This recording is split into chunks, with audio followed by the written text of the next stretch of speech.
Messieurs, dames, Tanguy Koki.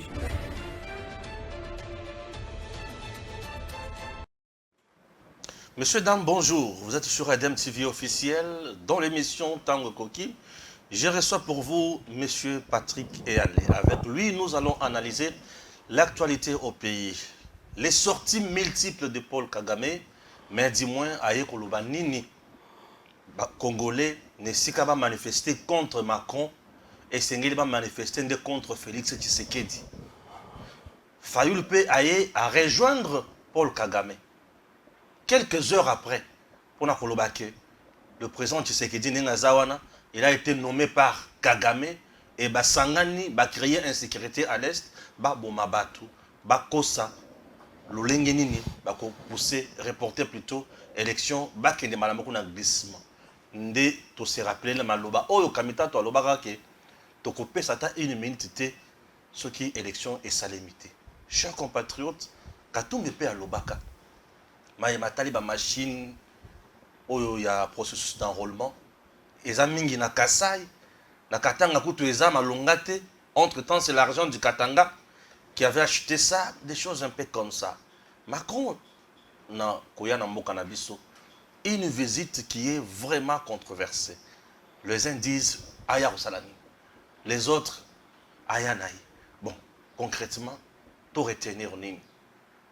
Carburant balobi ezobunga na terrain, eza couple le sous ya Didier Boudimbo abungi sa carburant pour ebata. Tant moussou va pêcher déjà moi 30% naï, puisque mes collègues toujours quand les solo à 30% mingi. Eza vérité toza ya lokuta. Alors, si vous voulez en savoir plus, restez avec nous. On démarre ensemble, to kende musika, na Patrick Eyale, comme d'habitude. Un invité que vous appréciez sur Edem TV officiel. Abonnez-vous, vous qui êtes là pour la première fois. En tout cas, abonnez-vous. Et Tokoma Ebele. Nous sommes déjà 86 400. Il nous reste juste 13 600 personnes pour Tokoma 100 000. Tout comme à 100 000 et tout chabango mal à l'aise. Stéphane Balamwang est le général de l'armée numérique en charge des opérations. Le prince autoproclamé. Je démarre. Bonjour. Bonjour Stéphane. Kimi Ezali. Si, Kimi Ezali. Kimi Ezali. Tokutani. Nalingaka yo o pesa biso et ya noto ba éclaircissement sur makambo etali pétrole na mboka na biso. Ministre Didier Boudimbo, ou Atali Makamou carburant, hydrocarbures plutôt dans notre pays, c'était encore au cœur d'un scandale. Balobi Azokutanana to oyo bazote carburant na mboka na biso bazoluka ba s'arranger ba matisa yango talo balimu sayango nano et consort. Qu'est-ce qui se passe? Vraiment, il n'est pas un bon compatriote. Qu'est-ce qui se passe au juste? Bon. On peut permettre ngai datangela yo lokomoko. Oui. Datangela baeba kolanda. Oui, allez-y. Les articles de Africa News. Oui. Nigeria. Okay. La pénurie de carburant fait grimper les prix de transport. Le Nigeria est aux prises avec une pénurie généralisée de carburant qui oblige les automobilistes à faire la queue pendant des heures pour acheter de l'essence et provoque une flambée des prix des transports et des produits de base. Ok. Une flambée des prix de transport et des produits de base. La guerre de la Russie en Ukraine a entraîné une hausse de plus de 100% des prix à l'importation du carburant. Mais les détaillants se plaignent de ne pouvoir facturer que le prix fixé par le gouvernement, ce qui les oblige à travailler à perte. Article Zamoulaï, Nabouna Kende Sika. Le Nigeria est, si pas parmi les 3 pays, il y a puissance économique Afrique, Azalaka le premier. Si pas parmi les 3 premiers, Azal le premier. Non seulement cela, Nigeria Azali, premier producteur, il y a pétrole en Afrique. Très bien. Mais depuis le mois de juin, depuis le mois de juin 2022, Bazo vivre une pénurie constante depuis le mois de juin. Si les lots autozoloba. Ok. Au moment où ça la outil au pesa biso à disposition bien. Internet est en akakate mpona kotala maboke, mpona kotala makambo ya ndenge namonaka o alobi papa za papa na ye te, kuna balobi batanga kombo te te. À part genre ya makambo wana oyo interesaka bato mosusu na internet to na bitando misusu, okoki kozwa d'information oyo kopermettre yo ntango okosala analyse comparative oyeba nini koloba. Ozala te lokola moto aza na maladie ya ndeke, oye liboso etando ozoganga ozoloba makambo ozoloba toyebi te soki eza ozobimisa mayele to eza ozo koaboye kaka. Makambo na komeli natangeli ezanga te na komi. Bien sûr. Eza na site Africa News. Très bien. Très bien. Oyo expliquer cause d'abord ya pona nini bitulu ezomata sekomata ba préciser eza Tshisekedi te mutalobi eza Dimbu te mutalobi ozoka balobi uta guerre ya Russie na Ukraine produit ya bitulu emata kozwa kosomba yango kokomisa yango na mboka ezala la Nigeria ezala bisika nyonso ya bamboka ebele ya Afrika ekomi pasi. Ekomi pasi pona nini? Po ete bamboka o baza na kita makasi basali nini? Basombi ba réserve ya bitulu ebele po bayebi ke bitumba wana ya Russie qui est parmi le plus grand producteur ya bitulu oyo ebandaki kopesa bitulu na bamboka binene lokola ba Allemagne, ba Italie. Comme bazo somba susu pa na bango te, bakomi kosomba bisika misusu, eza politique offre na demande, nde sali ke bitulu emati po bango basali réserve ebele. Biso awa soki kozomona mboka lokola Nigeria, yazali producteur kutu ya bitulu. Kasi azosala boy depuis mois de juin. Pénurie mokolo donc na bato mokolo. bazosala milongo na bastation Bazosala non seulement milongo, puis tout les hommes na te. Et mataki gouvernement a plafonné yango parce que baza na même politique que biso que bamboka ebele politique ya subvention. Na subvention ezaki na tango na tangela yo Nigeria gouvernement na yango ezokoka lisusu te kofuta. Moni ndenge biso tofutaka Socom bato ba association bato batekaka bitulu. Ya bango pe baza na bango kuna gouvernement azokoka kofuta te nyongo mati. Kasi awa wa papa ata balobi yango Tshisekedi aza incompétent, Dimbu aza incompétent. Uta guerre et bandit. Ceux qui te connaître crise ya pénurie et koki na koki ko kanisa koko zalata mbala misato. Et puis ezalaki ya ba 2-3 jours. Ozioka. Très bien. Tant que ça la analyse, tant Ouais. que lobak incompétent boyé, to zoakapé recul, to ça la contexte, to ça la kapena analyse comparative. Makambo nazo lobano ezo sala mana mboka ya Afrika, o ezali mboka ya yambo première puissance économique, producteur ya bitulu. Maintenant chez nous qu'est-ce qui se passe et quelles solutions ont besoin envisager déjà? Chez Bisso on est en train d'anticiper et on a anticipé les choses. Ezala essence, ezala gasoil, ezala jet A, nyonso ezali. Kasi kokoso oyo ezozala, ezali omoni soki to kui. Biloko na tangi acheminement na yango ezozwa mwa tango pona nini? Po ete biloko babengi pipeline, nzela oyo ezalaka na basia mabele sika bitulu elekaka ezali vétuste ozoyoka ekomi ya kala et baby omoni eza kaka po mabe oyo na lobako na mona président sala tanga azwaka bokonzi asalaka inventaire te faki basela biso omoni soko za locataire tango na yo ekoki olingo kende potika ndako ya bato po kongeza ndako ya bato esengelaki inventaire esalama nakutaki ndako oyo boye ndako boye na biloko boye na sali boye biso pe babaya to constater que note Congo ndako na biso tango ozwaka ezalaka boye ozoka inventaire wana esalama te tokoyeba nsima na ntango tokokota bakonta chinois bien sûr nini oyoyo balocataire oyo akala batika mpona kozongela makambo oyo ya pitolo nzela wana eza kaka be nzela oyo belge asala ozoyoka nde yango wana mpe ndeko ministre Budimbu azobunda tozanga carburant te aza mpe kobunda barenouveler banzela wana o babengaka pipeline o pitulu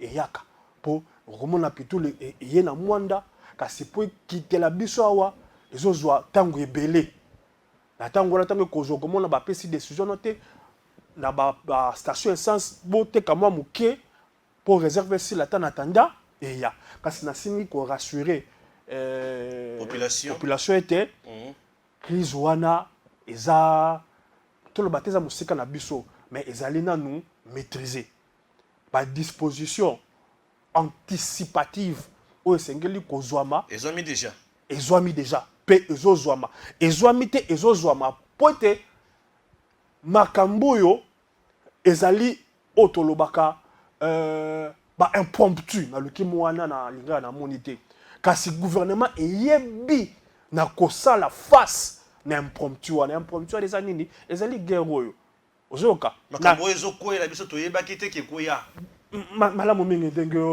omanyoli yango ozoyoka babi na Nigeria kuna gouvernement epesa motindo soki oza na mongo na banke okoki kobimisa plus de $50 na mokolo te mpona ya tatalisa yo niveau ya inflation ya crise ndenge ezobeta yo na ngawa mwa mosolo moke tozalaka nango tokokende na banke tokwi mbongo ndenge tolengi na Nigeria première puissance économique ya Afrika baplafonne na $50 kolekisa te namonaka omona ono te Kabila atikaki litungulu na 10 francs papa oyebi yango monaka ba émission ya débat ya bojoba na lingaka susu te wana ngana kinaka po wana bazako il faut venir étaler l'intelligence ici quand vous à l'aise soko zomona bamboko ba produisaka biloko biso to consomaka ba produisaka ngo bisika oyoyo biso to importaka kuna biloko wana mati likola makambo tozoloba wa monde euti na crise ya makasi ya Covid. Oui, bien sûr. Oyo wapi ozomona mokili telema. Oui. Ba liboso. Pas de production. Ba la liboso mona ba ebisa yo na mokili pepe komata te. Ouais. Très kotambola te. Ça c'était une guerre sanitaire. Donc et ralentissa économie ya mokili. Batu ba bimisi moto mukia kaka. Allez. Guerre oyo ya Russie na Ukraine bato bazokanisa yango ke note etali kaka bendele te ezokwa biso parce que biso na Afrika particulièrement na Congo 90% ya consommation esa bloke utaka kuna soki kuna bango ebeti bango talo mati kuna na zoki mbo libaku na ote kozala kuna ozoka bato oyo bafandaka kuna bazo yebisa yo eloko ezalaki 2 euros ekomi 4 euros eloko ezalaki 7 euros ekomi 6 euros donc biloko matitalo bisika na yebisi yo siko komona mutu moko aleke atamboli na ndembe atamboli na nini o Kabila atikaki atabalobi Tshisekedi yango aza magicien eloko talo zo mata na France na Belgique kasi yepo yo papa babondoki OK très bien. Voilà, donc pour la silisa makambo ya pitulu très bien situation ezali sous contrôle très bien zomona bato ba se tracasser te bato ba se tracasser te situation ezali sous contrôle na pesa ki kaka mwanda kisa na Nigeria po natalisa boni ya mauvais soit eza mauvaise foi po ngala mi lobelaka soki ozali journaliste Oui. Tant que ça l'analyse, tu dois être en mesure de placer le contexte, le paradigme. Dans la situation actuelle, ndenge makambu, la situation mondiale, les salama. Papa Tikana sur le Congo, on s'en sort bien. Et mieux d'ailleurs. Crise ezali, biloko zo mata, mais ce qui n'a tali, litre bipai, d'essence, na la bipai. c'est dans des 5-6 euros. Le Congo, on s'en sort mieux. Très bien. On s'en sort mieux. Même ceux qui, eh ben, biloko zo mata, pas dans le but que pas ces athées. Mais au regard de l'inflation, dans quel côté mondial, tu as vu pour une Nigeria, dans une Nigeria pour battre cette élection, président Sikabima qui tao nyoso na luka ki na yeba et salami ndenge nini kuna bazan ndenge nini nde sika na ke découvrir makambo nyoso. Na mon père au tourner le comme place wana ya président o ya bimi banda ko sepela au Twitter quelque chose. Te ba na moni image président ya Nigeria bisika moko boye ya nteke. Batu bazo bina ye moko pe azo bina. Na moni biloka kolia na bi Zambi one. Et son peuple n'est pas scandalisé. Batonnet ba perroquet. Baza bisike belé. Ba baza na bango. Ba perroquet akuna pe bazali ba koloba ba nini. Osoka. Wala kutu na kipaka sosote. Ouais. Depuis na yeba eloko wana na kipaka pe sosote. Na comprenant déjà pour la nini. Et là on ni o muku na délivrer. Papa. C'est tout ce que moi je sais. Dans le lobby depuis la comprenant. Ah, ok. Hein? La lingara sous-souté na comprendre. Hein? Ah, oui. C'est un cas social. Na comprendre. Il faut suivre ça de près. Pour la lobaka, pour analyser mutu, il faut avoir le profil psychologique na ye. Ne ko permettre oyeba le pourquoi na le comment. Ozoyoka. La kangi mo parenthèse. Ba perroquet kuna pe bazali. Ba koloba. Bakoloba. Ozoka bakoloba. Boko Haram ezali po ya bango bitumba. Eza pe bobele ndenge mona ya biso ya. Boko Haram ute banda. Kino lelo. Babo makabe bato. OK? Ouais. Ce que otie Boko Haram pembeni ozwi crise na ebiso oyo ba pekisi na moto azwa mbongo ya ye na banque koleka $50 ba pekisi. Ba bare bango $50. Mais ba pekisi. Komata te. Biloko na tangelo awa babi prix ya transport na ba prix de biens de consommation de base et mati à 100%. Il y a 100%, l'autre c'est 50 et comme 100. Mais tout le monde commande Bola président ngo tant ça s'appelle l'origine ya Congo. Commande Bola. Mais tout ça na Bola lobo to moko auto beta na chan awa. Ba Bola baza barita Bola baza aussi. Na mona rappel moko zalaka na Twitter awa muto akatumbi ba Bola baza ebele. C'est qui Rita Bola. OK. Tant monsieur ma Rita Bola gouverneur ya Maindombe. Ah oui. Tant monsieur so makile ba congolais akati na ye. Po ma bino azali ko bina wana na bio o azangi congolais. Bref, eza pona koloba sachons faire la part des choses. Très bien. Zomona.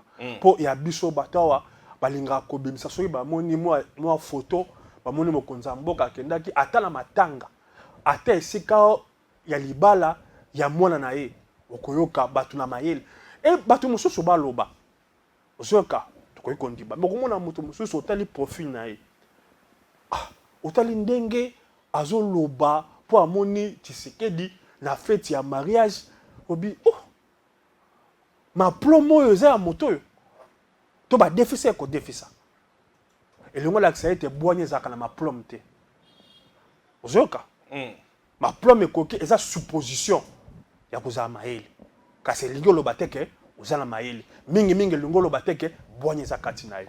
Très bien. Chers compatriotes. Masolo ya Seni, masolo ya Kagame, tozobanda Kagame puisque Kagame eloko abeti depuis que Kagame a comment déjà opposant dans la République démocratique du Congo et comment ça l'a vrai bien. J'ai l'impression qu'il y a on dirait que la opposant vraiment. C'est quoi ça va casquette belé.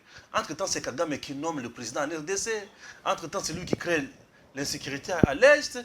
Au juste Kagame a la casquette ni na mboka na biso. Chers compatriotes, Kagame a comment moto arrivé na koltan ya 40% et pas na ya bien, il y a RDC à 20%. Ah, il y a des teneurs, il y a des coltan, il y a des diamants, il y a or. Non, Kagame est expert en tout. Chers Congolais, au moment où je vous parle, Paul Kagame dit, au lieu de place, il y a que ça marche contre l'arrivée de Macron en RDC, il faut bosser la marche contre le président Tshisekedi. Ah, ok. Récemment, à l'Obaga, ce n'est même pas le président Tshisekedi qui avait gagné les élections.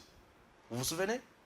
Et Fayoulou, le même jour ou quelques heures après, il ajoute aussi que c'est Kagame qui avait nommé le président Tshisekedi. Or, et Tshisekedi n'a Kagame Bayokani, Basali complot na bango pour Babomana Est, a raison, il y a qu'à reporter l'élection Tokoma en 2024. Et Balamoko a super réponse. Et pas il y a Kamita Touké. Ce qui est élection et les qui ata, et ça limité. Pas question de glissement. C'est un dossier un peu mounen. Na épinglé en Balamoko bongo pour comprendre question nanga. Na tiki yango na maboko ya Patrick Yale. Toyo kaye ndinga kwa analyser. Na robandana na déclaration ya Kamitatou pour on l'argent mo couser pe dans l'équipe ils ont mérité tena s'attarder.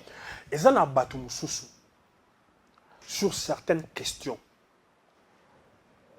Et singeli bazalaka na gêne. Naza na lisusu na mutu nanga fraîchement une des émissions il y a M. Kamitatou na RFI. Je crois que c'est en 2017 ou 16. Non, 2016. C'était lors d'un débat où M. Kamitatou exigeait de prolonger le mandat à Kabila. Alors, le mandat est à 5 ans. Il faut bâtir les sous. Nous avons en 2016, il faut avant 2016. Il faut en 2011, 2012. Puisqu'à l'époque, à où tu peux trahir Bemba, Kabila nommé. Oui. Voilà. Oui. C'était avant, puisqu'après, oui. 2015, c'est rapport à Zoloba, à déjà na voix, il y a Koko Taliba les comme ça. Très bien. Et ça, à où tu peux trahir Bemba. Voilà. Puisque 2016, il y a un exil, dans Katumbi. Et ça un peu plus très bien. Que ça. Mais il y a RFI. Putain, il faut bâtir sa mandat. Et comme Moulaye, comme 7 ans. 7 ans, voilà. C'est la Kabila, ça m'a camé bella comme ça. Et c'est ce même personne. C'est-à-dire, et ça n'a pas contradiction. Na oba bien la incohérence. Le lobby boy. Oba tout sous ba salaka. Ngai na komita na mitalatalate. Na kokoka komita na talatalate. Tu as été avec Bemba. Tu as chanté ses louanges. Tu as été avec Kabila. Jusqu'à demander ba pousser la ye Mikolona kit na Bokonzi. Mais sans gêne, il parle de dignité. Non. S'il y a un sujet, s'il y a pour Moko, Oyo, M. Kamitatou devrait se taire à tout jamais. C'est la question de dignité. C'est la question sur la dignité. Il devrait, sur cette question, se taire à tout jamais. À tout jamais. Quand on a fait allégeance, tour à tour, à Bemba, à Kabila, à Kamitatou, avec des propos laudateurs, comme il sait très bien le faire, on ne peut plus oser remettre en question la dignité des autres personnes. Non. Tout le monde, sauf vous, M. Kamitatou. Je clôt cette parenthèse. Nazongi na likambo ya Kagame. Nasali Constant Moko. Jamais Kagame n'a autant parlé du Congo. Ah oui, hein? Oui, hein? Jamais, sauf contre Mouzé. On a vu Kagame être virulent contre Bakondi Mboka. Sauf contre Mouzé. Vous comprenez? Très bien, très bien. Et rien que ça, ils sont confortés ngai na idée ngai que Muto yazana kiti ya Bokonzi ya Congo azo sala musala. Parce que ce n'est pas en référence à Taïnaï. Hein? Kagame azande ti Muto pio ba sopeli mungwa. Et après, il commandait. Agité. Ah, ok. Agité. Alobana parlement na bango sur le Congo pendant 4 heures du temps, Mabé. À ça l'interview na France 24, Mabé. Aya na RFI, Mabé. Donc, agité.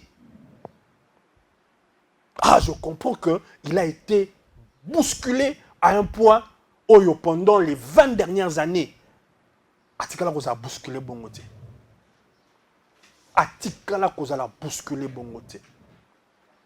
Ah, certaines personnes diront, non, mais tu sais qu'elle dit, Alaba Kaza frère Naye, Aloba Kaza partenaire fiable. Oui, tout ça je l'entends. Mais je crois que c'est ici. Si ce n'est pas ici, j'ai eu à le dire quelque part. Papa, Moutounioso Oyalingaki a succédé à Kabila. Comme président. À l'exception de Chadar.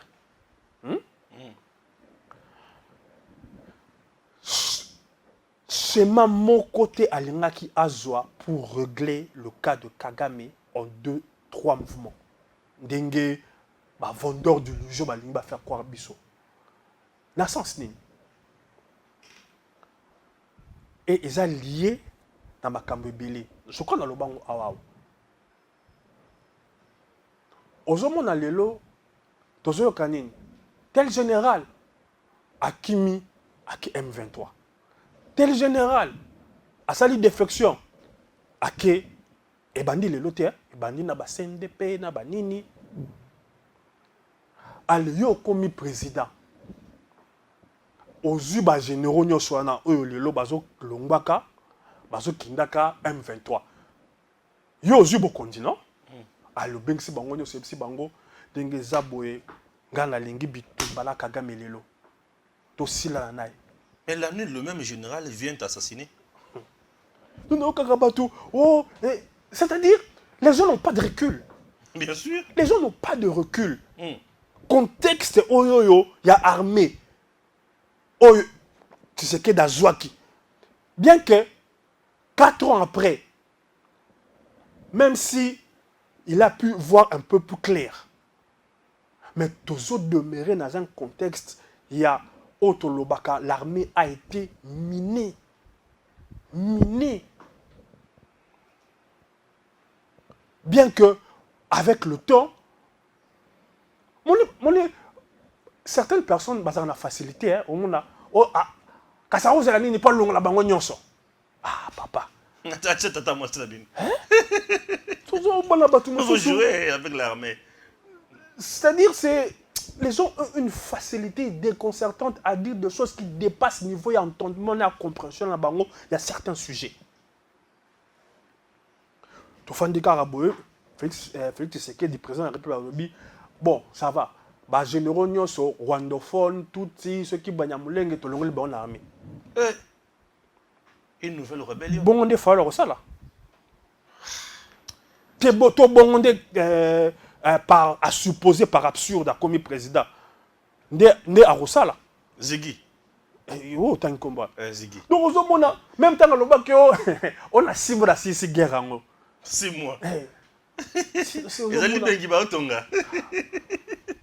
Donc, je disais, jamais comme auparavant, sauf sous l'intermédiaire de Moussé, Kagame n'a été autant agité.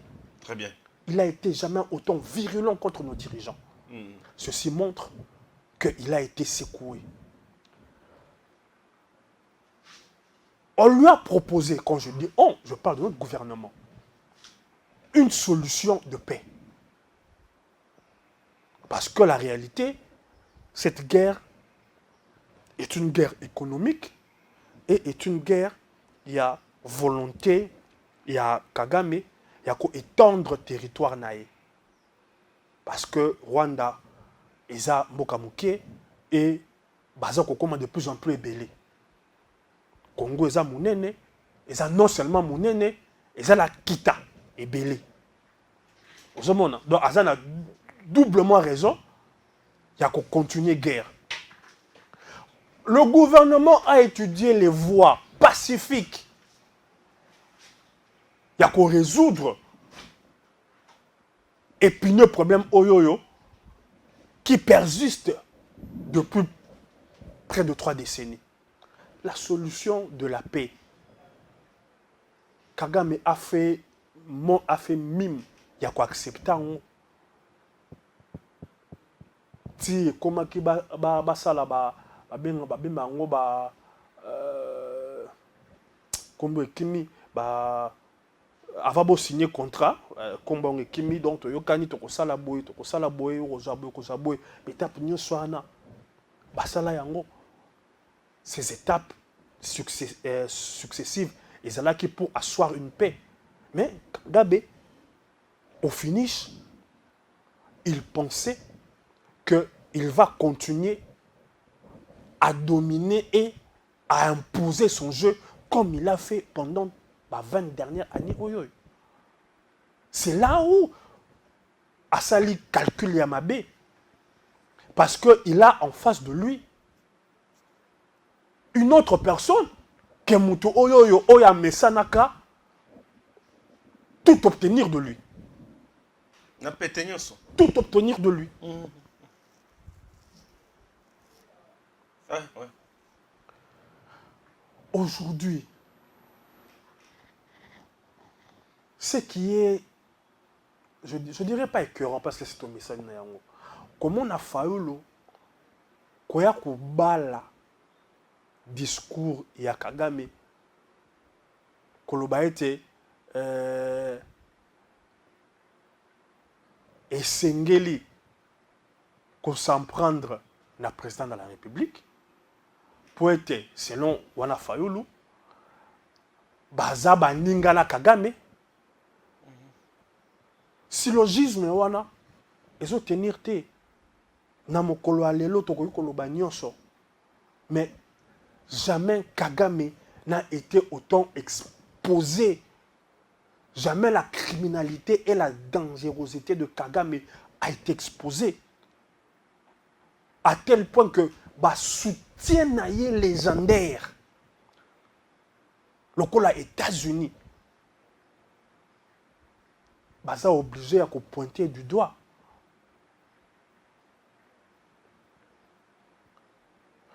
Moni dernièrement pasteur moko Yamboka Congo asalaki komaki makambu asali beloge sur Kagame alobi 24 heures ezalaki belé à retirer Malobawana. Jamais comme par avant, image au Kagame à se constituer qui. Et ça là aussi, je dirais... attaqué, dénigré, vilipendé. Détruit. De beauté. Alors, nous sentons vraiment que le peuple ne veut pas de lui ici. Ça va au-delà du peuple. Ça va au-delà des frontières. Bien sûr. C'est vrai que le but poursuivi n'est pas encore atteint. Parce que c'est quoi le but? Le but aujourd'hui, c'est de parvenir à imposer des sanctions contre le Rwanda. Bien sûr. Mettre fin à ma théorie. Le but, c'est parvenir à isoler Kagame. Ce but n'est pas encore atteint. Mais il faut reconnaître les efforts fournis dans la direction.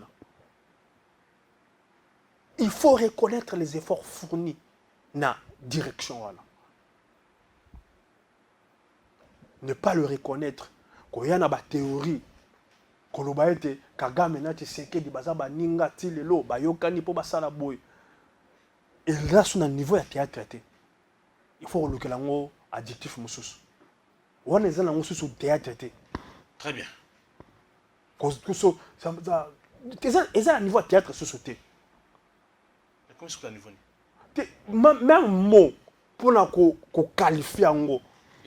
J'avoue qu'il y a un Donc, Martin, c'est non, j'avoue. À combien de niveaux? On peut reprocher aujourd'hui. Extase, il y a compréhension. On peut reprocher que c'est que dit lelo bakambu ebele.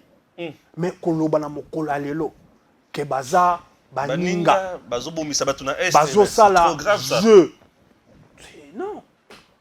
Pour demeurer au pouvoir, mais ata balobi discours en populisme yangoan. Théo et Lungu niveau de la populisme. Il y a un lobby, théâtre écouté. Ah oui, ah oui. C'est-à-dire, reprocher, parce que nous sommes l'opposition, c'est Yangwana. Ouais. Mais à un moment, il faut Zamaël et Nayo tiennent en balance. Et dire la vérité, Rabin. Pas dire la vérité, faire preuve de bon sens. Rester républicain, nationaliste. Voilà, faire preuve de bon sens. Ouais. Il peut peut-être reprocher à Tshisekedi de ne pas faire assez. Bien sûr. Il peut peut-être reprocher à Tshisekedi de ne pas mettre suffisamment les moyens à l'armée. Il peut tout reprocher, c'est bien comme ça là. Mais Koloba Lelo, au regard de na ebisio, Yamakamne Talawa, Koloba Lelo que non Tshisekedi na Kagame, eza duplicité na bango, to complicité na bango mibale. La revue de Macron, controversée, divise le peuple. C'est quoi votre lecture? Bon, moi, ce que je reproche à Macron, et là où je partage la colère, il y a ma compatriote Ebele, ezali manque il y a sincérité dans le discours à Macron. Dernièrement, Nathalie P, l'ancien président Hollande, a lobby à la Macron au tournant dans le Kinshasa par rapport à discours à tenir sur la situation qui prévaut entre Bisso et Rwanda.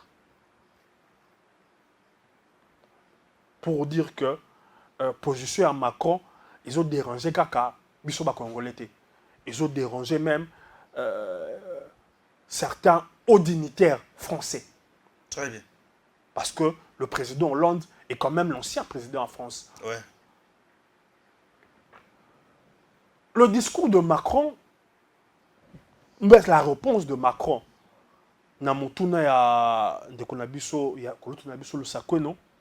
ils ont traduit au balobaka duplicité, fourberie, kolobeloko mususu na moi pe keloko mususu na butu. Zomona double discours, double standard. Pourquoi double standard? Na moni na Gabon lobby, la France n'a pas vocation ya kokota makambo ya batu, ya koya kosala makambo na place na bino. Ay na moni pe bandeko mususu ba beti maboko ba lobby malamu. Ah eza Tshisekedi ye moko nda sala makambo. Si France azosala ni na Ukraine. Pona oloba France te manduki, mbongo baso pesa na Ukraine poani. Monita na moni ba Congolais mingi na réseaux sociaux ba beti le discours na maboko. Na lobby a ok, ok, mawa. Montazo zoba biso, alebino bozu bo betele sous ma boko. France, mo tongo moi pourquoi? Koluka ndenge nini ba ko soutenir Ukraine. Mbongo kotinda, bandoki kotinda, sanction kopesa. Ale komita nga biso ba indo, alobi eza bino moko nde sengeli bo sa makam na bino. Alors qui sous baindo mososo likolo ya haine na moto ati seke babia aza ye boye bojoba. OK? Et ce qui lui est reproché, c'est ça, le double standard.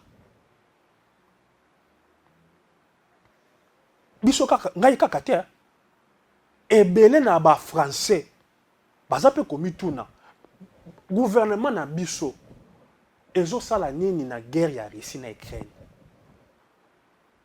To koti makambo yango pona nini. Azozanga kokoka kopesa ba opposant ne yano.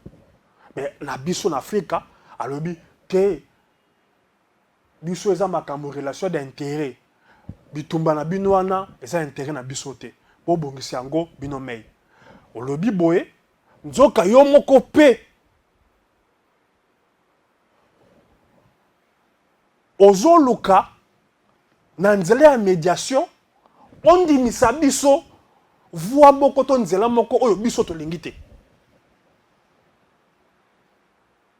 Ozomona tina ya il y a, je dirais, il y a méfiance nangai vis-à-vis il y a politique, il y a moto wana.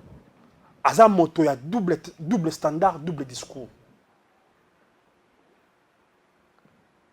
Aza moto non seulement un double discours, un double standard, aza moto et yebani entre biso na Rwanda et c'est comme motema na ye ezali. Motema na ye ezali na Congo te. Ce n'est pas l'ami du Congo. C'est l'ami de Kagame. Très bien. Ouais. Kasi, koya na ye, omoni soko oza mokonzi.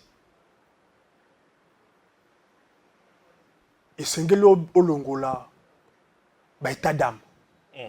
Zomona. Quand on est mokonzi, surtout na niveau wana, mopaya bongo, waza mopaya monene, aye, esengeli koyamba ye, esengeli koyoka ye.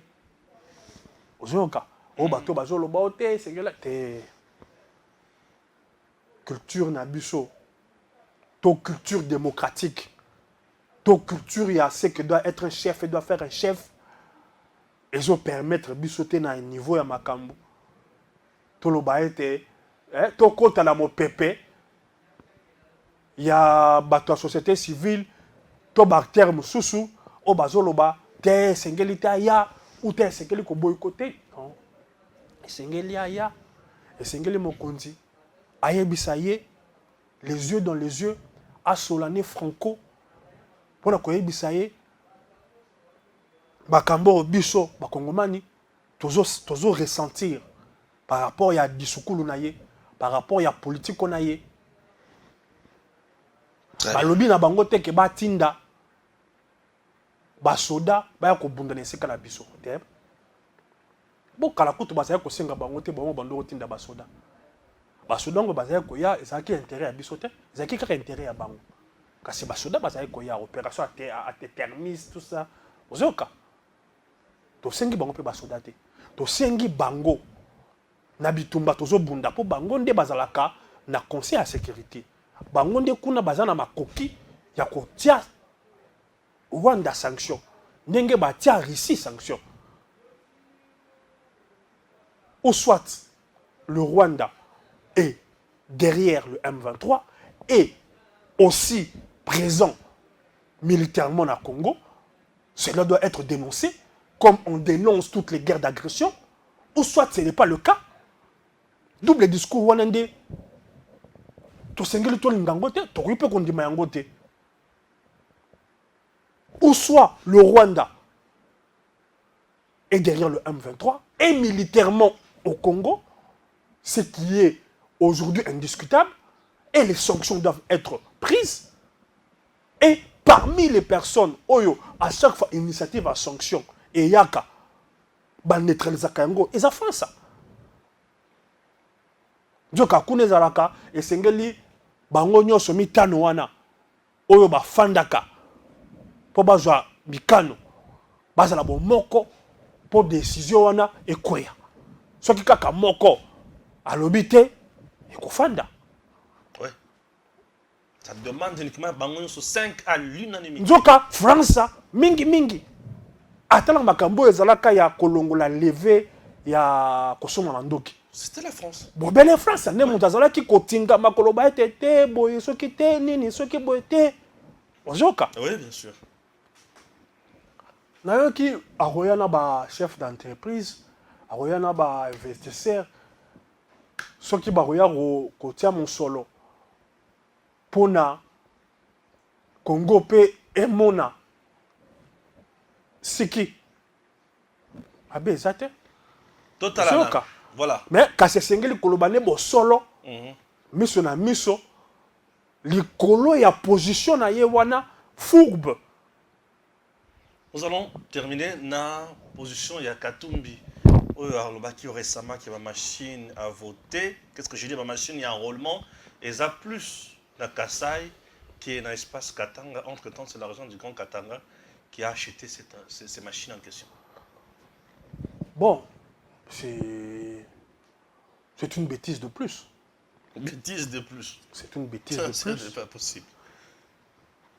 C'est une bêtise de plus qui traduit le caractère hautement séparatiste de l'individu, qui pense avant tout le Katanga avant de penser le Congo.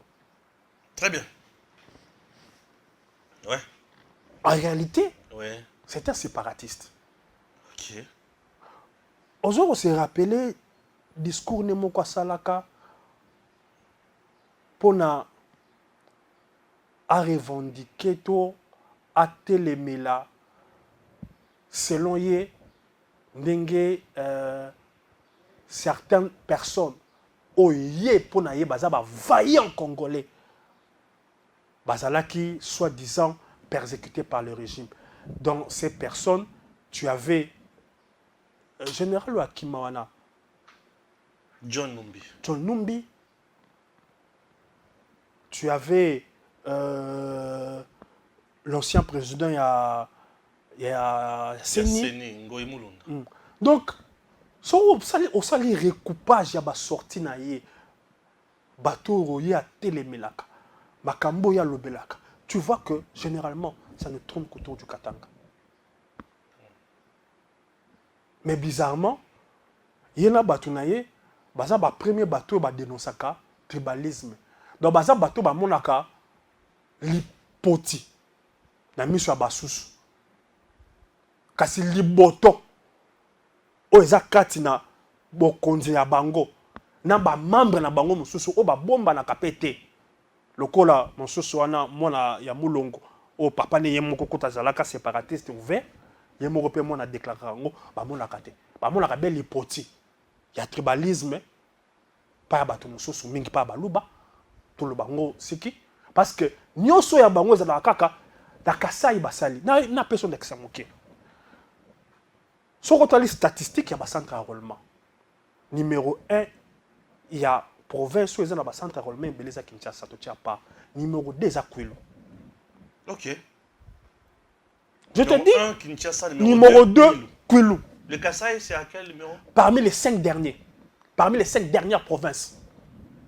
Le Katanga est avant le Kasaï? De loin. C'est trop loin. Mais ces gens ici veulent nous amener où, au juste? Ok. La logique aurait voulu qu'on s'en prendre dans Kwilu.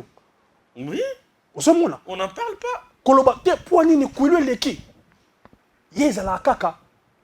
Bango bango mingi Kasai. Donc bazo luka ko susciter au moni le solo moko le kanaka ya prophète jeune prophète moko boye ba assassinaka. Je cherche le nom m'échappe. Prophète Jérémie. Voilà. Premier élément laissait penser qu'il avait été assassiné par des gens d'origine kassaïenne. Oui. Mais au fil de l'enquête, on découvre que Yemoko Mutoyo, qui a son âme, Bomaki, Azalaki kassaïen, et que Batoyo Batanta qui n'a vu na ye, Baza Nzokande Bakatange. Et lui-moi suis. Donc, bango nyonso discours basala ki na makambo lobaki to ko marcher to ko nini par terre, enterré totalement. Ah mais ce sont des méchants ces gens. Des éléments indiscutables pour qu'on t'a laissé que bato na bazana démarche moko séparatiste et susciter une guerre tribale. Ba faisait belé. Je te dis, va consulter les statistiques. Tu verras. Et le président de la CENI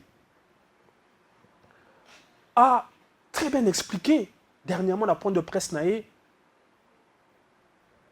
ba disposition mususu ndenge bazwaka pour la kosala kopesa autant de centres d'enrôlement, autant de kits. Tu verras que c'est d'une limpidité. Au moins dans une de tes Lubumbashi, tu as plusieurs infrastructures. Ezale Anzela, ezala bakelasi. Donc batu baza na facilité ya kokende à travers ba centre d'enrôlement oyo bakotia ko s'enrôler, ce qui n'est pas le cas dans ba province mosusu oyo komona nzela eza mabe, okomona bâtiment ya malonga pona batu ba ko s'enrôler eza te. Na ba image tozomona na Kasai bisika mosusu bazo enrôler batu na se andele, ce qui est pratiquement impossible dans Okatanga parce que c'est une ville urbanisée. Donc ba ville Tobingumba oyo ezala banzela escarpé oyo ezana ba bâtiment mingité, ils ont bénéficié les lotés depuis quand les ba critères établis pour na bazwa ba centre moins belé pour na faciliter bato bakota misika parce que la distance est bellété. Et d'ailleurs, tu te souviendras que stratégiquement, dans l'élection passée, il avait été, on a évoqué des raisons supposément d'instabilité, une instabilité créée de toutes pièces. On avait réduit le centre d'inscription dans les Kasaï. Suite à Kamona Sap. Ouais. Nabandi liboso koloba stratégiquement. Bien sûr. C'était une stratégie conçue. Yako installer insécurité qui a provoqué exode et qui a à la fin conduit la CENI à diminuer sensiblement le centre d'enrôlement. Mais quand on corrige ou quand on remet ce coin de la République naba droit naïe, en quoi cela peut constituer un scandale? D'autant plus que, comparativement à 2018, le Katanga dans l'ensemble a vu ses centres augmenter de 31%. Ah oui. C'est-à-dire, suspicieux, il y a fraude de coquins Kozala. Ceux qui n'ont Kassai, Matisi, na Katanga, Bakitisi. Ah, voilà. Nous avons na Katanga, Bakitisi, Koutouté, Matisi. Ouais. Donc, on a une manipulation. Oui. Entretenue de façon ce que ça éveillé. Ezuyo. Très bien, merci. Donc, aux hommes, on a besoin de sango à dose à mouké. Pour logique, aurait voulu pas s'en prendre la coulo. Mais ce n'est pas anodin. Bazo renvoyer Nyonso vers le Kassai. Ce n'est pas anodin. Ça procède d'une stratégie de manipulation. Namoni, dans ma reproche, Basali, Ote, pour la recevoir carte, il faut repérer ça bon. Et on impute ça à M. Kadima et à la CENI, papa. M. Kadima, il a commis le sous éducateur Nabiso. Pourquoi je dis ça? Le Congo a développé des problèmes structurels. Et ces problèmes sont en grande partie causés par le régime passé. Dans ce sens, au moment où le politique oya olingo sala moi meeting batubaye na suka na yango faut repesa bango moi 5 000 francs. Bana bayana. Régime ya Kabila. C'est le régime passé. Politique oyo ya bolingo ke lozwa carte. Soko za na moi le meya au pesi 5 $, baleki sur banali ba institut yango. Donc et vous pensez que ces choses oye koti na seconde nature ya congolais, c'était à Kadima d'un coup de baguette magique ya kolongole yango. Mais,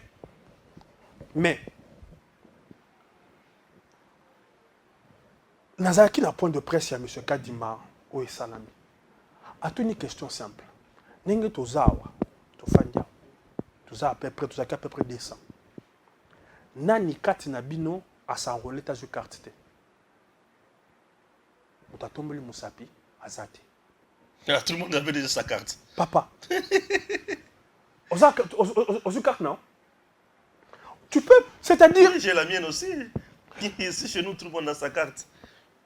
On fait une reproche, il y a monnayage, qui n'est pas le fait de Kadima, plutôt qui est, ils ont à combattre, mais ils ont structurel, il y a comportement à Congolais, qui est sujet corruptible et corrupteur à tous les sens. Mais on veut endosser ça à Kadima. Mais quand bien même qu'il faut combattre le Koala de façon structurelle, mais il faut aussi dire que l'enrôlement, à ce jour, là où il y a eu enrôlement, ça a été une réussite au-delà de ces faits condamnables. Parce que, Batunion Sobazaki, en mesure, il y a cause de carte nabango.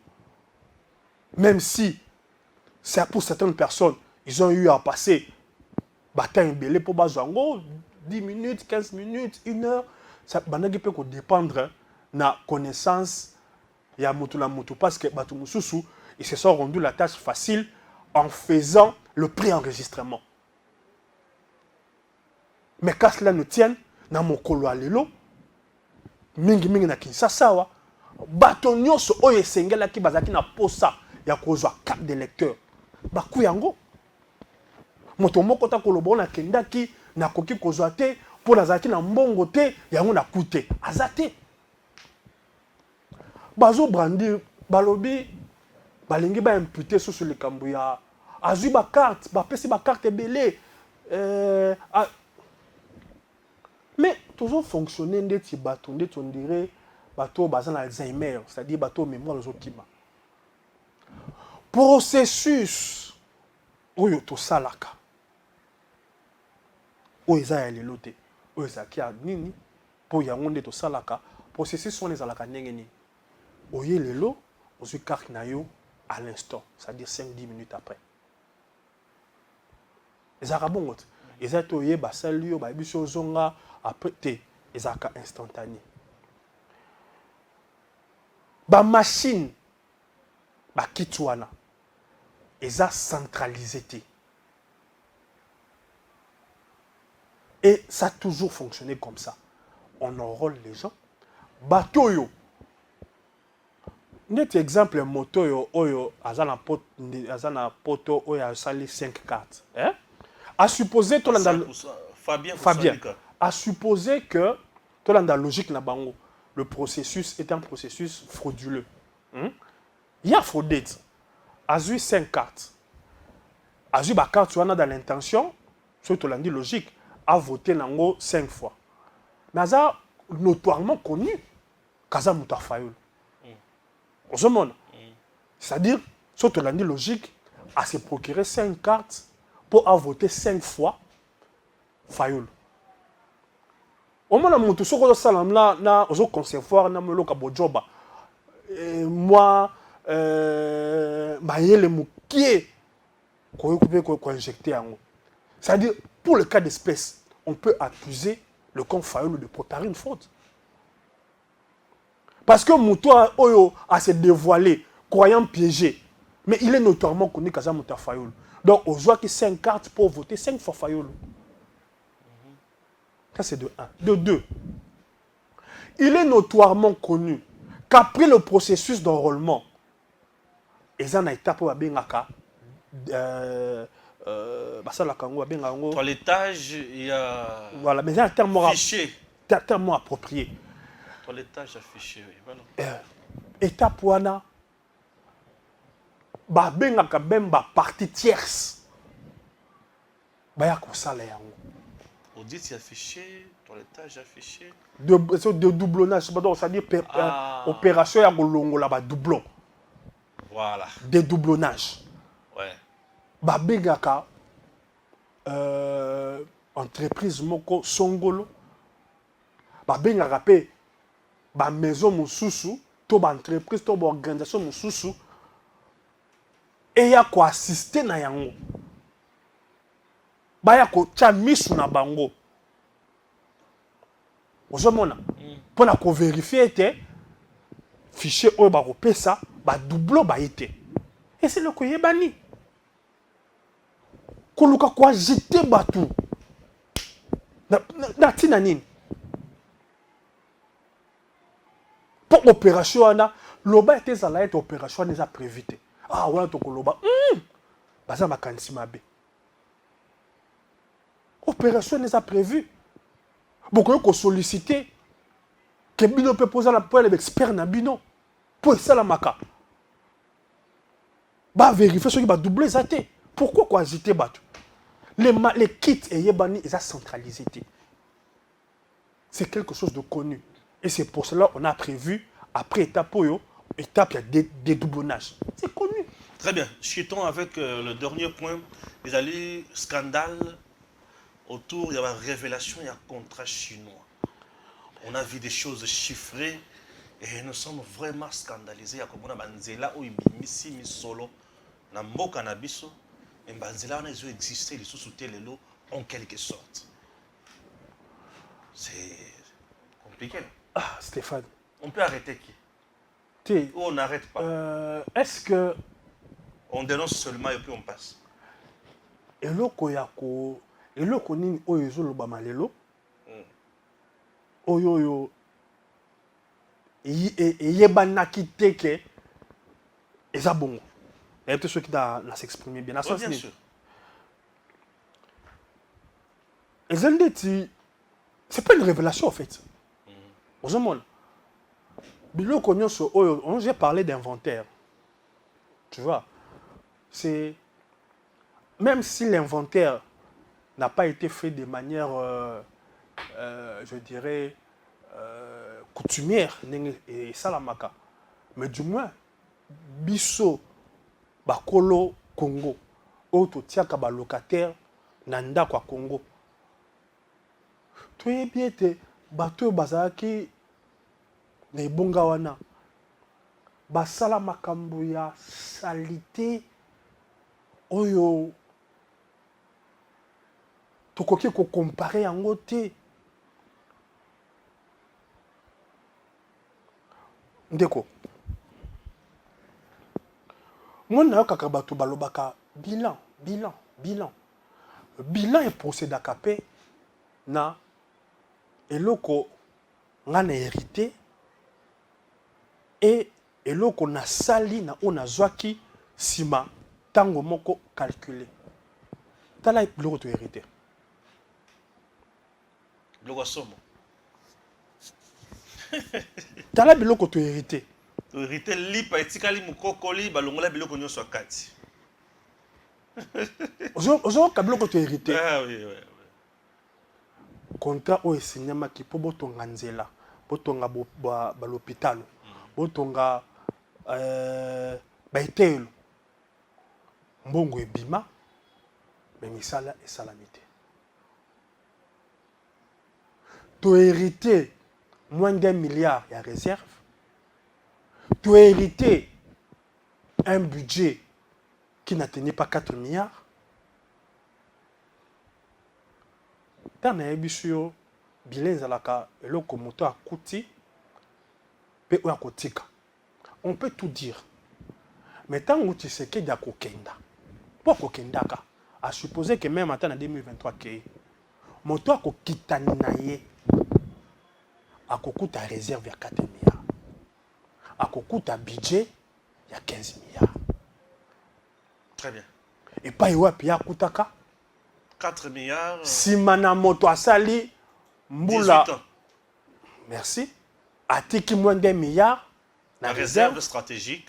ozoyoka Oui. budget armé 300 millions budget armé ezalaka 300 millions Et aujourd'hui, l'armée a 1 milliard. Wow. Vanda no papa fachi. oyoki Ça. bato oyo balobi ete esengeli kabili mpo kabili eza kabila kaka te Non, c'est un système. C'est un système. Oui, ils sont nombreux au sein de ce Sur système. bato balingi système ezonga. To bato balobi oboni pour là-bas salir régime actuel basala communication moko ya koloba ete makambo ya mabe ozo salema eza pire que oyoyo esalama sous Kabila. Na o pe na koloba nyonso ezalaka théâtre te ozoyoka po ete ata mona mokie botuni ye.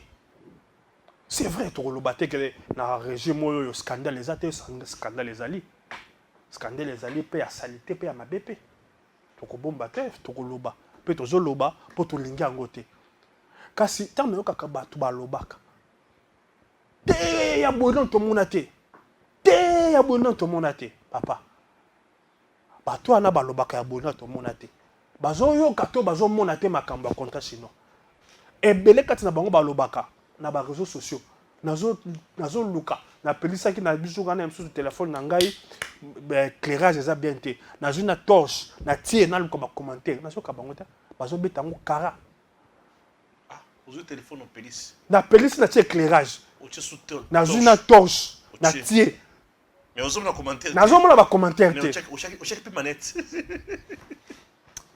Non, c'est trop fort ça. nazomona commentaire te ezala bandeko ya Katumbi ezala bandeko ya Fayulu bato nyonso wana bakabila kutu bango kutu koloba te nazomona bango te bango baloba ko ezosalama eza pire tozwi makambo nyonso ya mabe esalami totie barame banini mpo mabe esalami totie tozwi kaka be moko wana ebele te be moko wana contrat chinois totie mpo boyebisi bato wana te makambo ozosalama na mboka oyo ya pire boli bomanipule banani toni bomanipule banani bato oyo mpe bazalaka mpe babénéficia na mabe wana ngambo mosusu baza pa ya Kabila ngambo mosusu oyo basalaka makelele ebele te baza pa Zigi à part wana soki tobakisi sur makambo ya Jekamine bato babénéficie na yango si pasa na ngambo ya Zigi ozoka bango bazoloba mpo bayebi ete eza discours na bango oyo eza na matière moko te bon matière moko te nakoki koexagérer mais na bamatière ebele il n'y a pas photo en termes de liberté.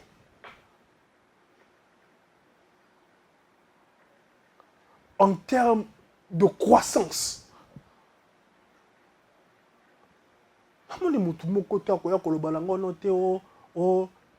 La situation est pire.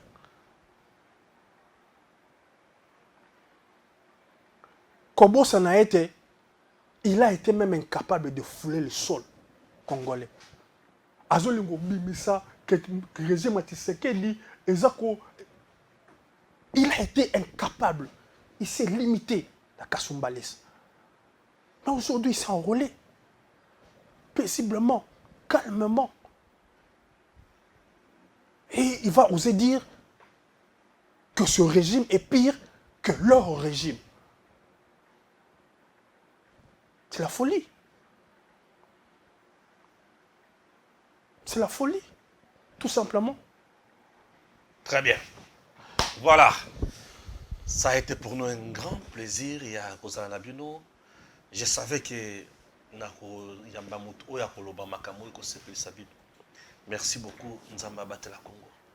Vous avez envie de gagner les élections de votre circonscription? Datacol a la solution. Si vous écoutez ce message, vous êtes sur la première marche qui mène à la victoire.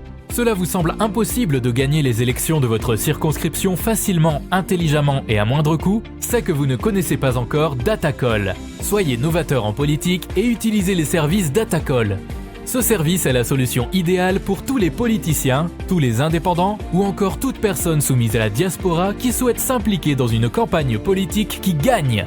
Grâce à notre cloud, vous pouvez facilement rassembler autour de vous des partenaires et des agents qui trouveront vos électeurs. Plus besoin de clés USB ou de fardes de stockage pour vos membres. Chaque électeur aura une place dans le cloud et vous pourrez les contacter à tout moment. Cette technique permet de garantir vos voix lors des prochaines élections. Vous êtes électeur? Soyez vigilant et vérifiez la transparence de votre candidat. Chaque candidat crédible se trouve sur Datacall. Si votre candidat ne s'y retrouve pas, il ne sera pas joignable et vous ne pourrez pas lui faire part de vos besoins. Il est donc inutile de voter pour lui. Vous êtes entrepreneur? Rejoignez l'équipe en devenant consultant de politicien pour la campagne électorale. Non seulement vous aiderez une personne qui veut faire bouger sa région, mais vous pourrez également gagner de l'argent. N'attendez plus, créez un compte Datacall et soyez le plus tendance des politiciens.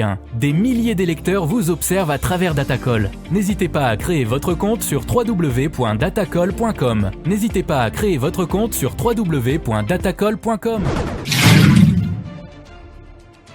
Monsieur, dame, Tanguy Koki.